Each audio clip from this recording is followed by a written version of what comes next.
So let's say you have your old BMW restored, 220 Tii. I don't know the year, but I know if a BMW aficionado comes across this, we'll probably go wow, and know what year it is.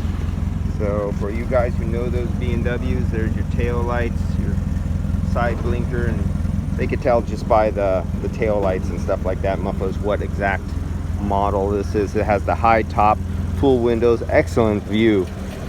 But if you just paid, oh, say 120 grand to have something restored like this, they put in a new Chinese made York compressor inside there. Look at where the fittings are. Hot exhaust manifold. I already burnt you can see the little burn spot down there on my hose. I already burnt it by touching the exhaust manifold.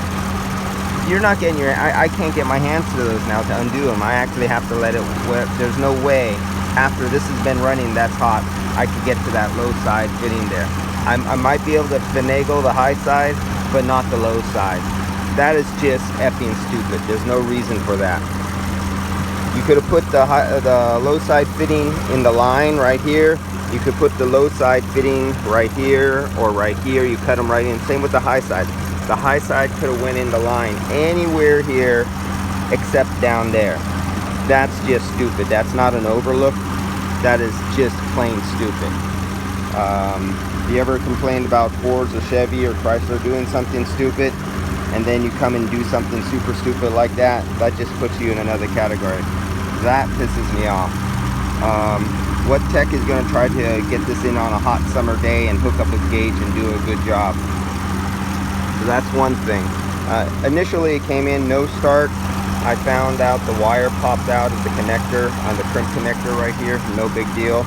But even after which, it doesn't cool. So I'm looking for a different problem. Got kind of a wobbly fan going there. So let's see what we had. We had I got 10 degrees of drop over the coil. This is R12 too. They did pump it up with R12. I tested it. It's 100% pure R12. But over the evaporator, I'm getting a 10-degree drop. This does not take fresh air from outside. This is like some of those other old ones. The air that goes in, right there. No outside air. Just right off the cabin floor, right inside there.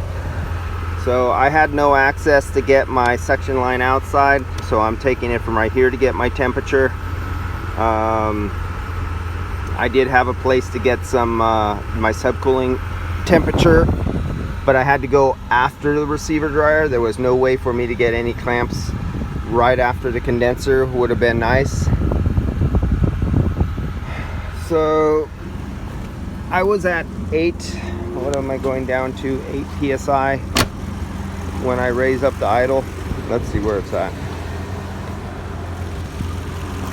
So we're at idle, a very unstable idle. I think they have a racing cam in here and everything like this. I'm pretty sure this thing will beat your average Honda. So let's give it a little zip.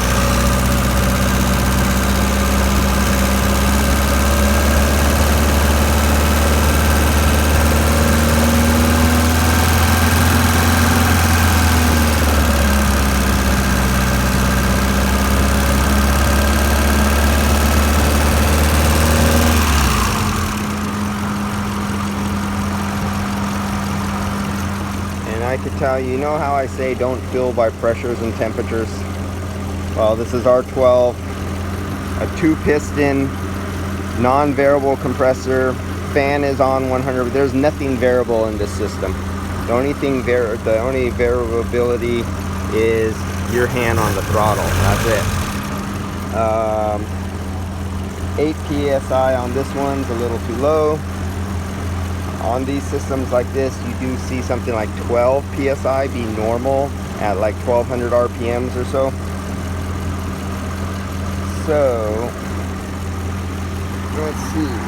I'm going to do the old school method. I'm going to put my hands and I'm going to feel things.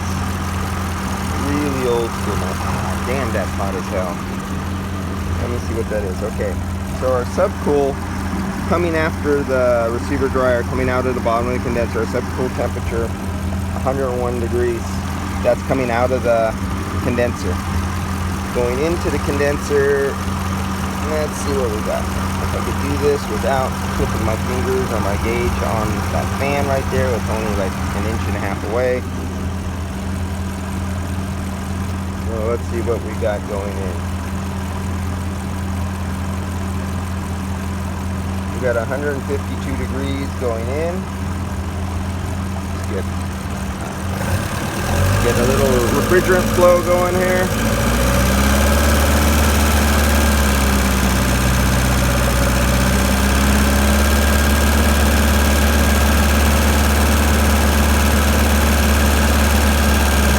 So when we're cruising, we're doing about 1800 RPMs, 2000 RPMs. We're nearly hitting 170 degrees. Liquid line temperature, the very bottom reading right there, 170.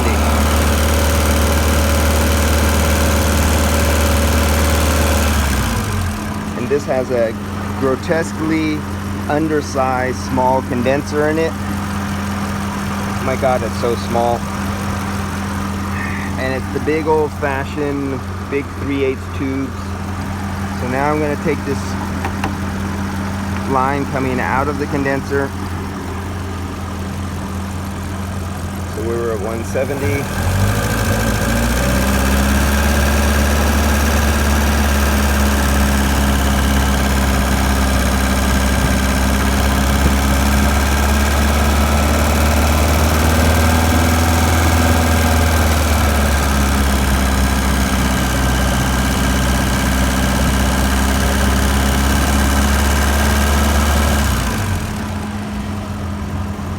Almost a 60-degree drop across there, but I expect that after coming out and going through the receiver dryer.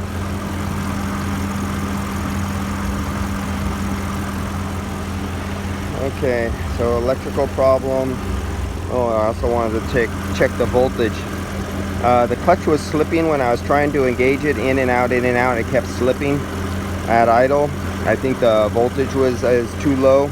So I think we're getting somewhere around 10 volts. Got to fix that problem if that is a problem. That's just a suspicion. I have to confirm.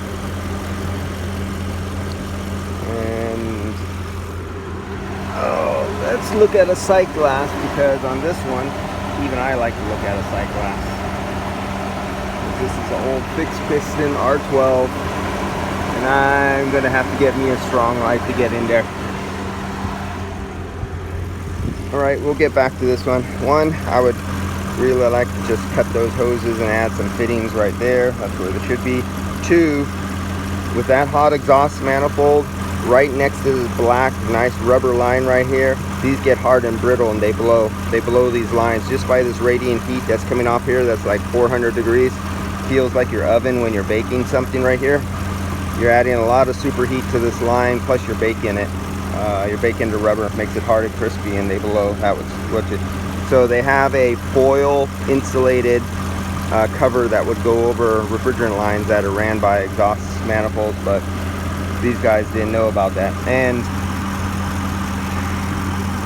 this is barrier hose, but they have the old barb type crimps on here for old R12.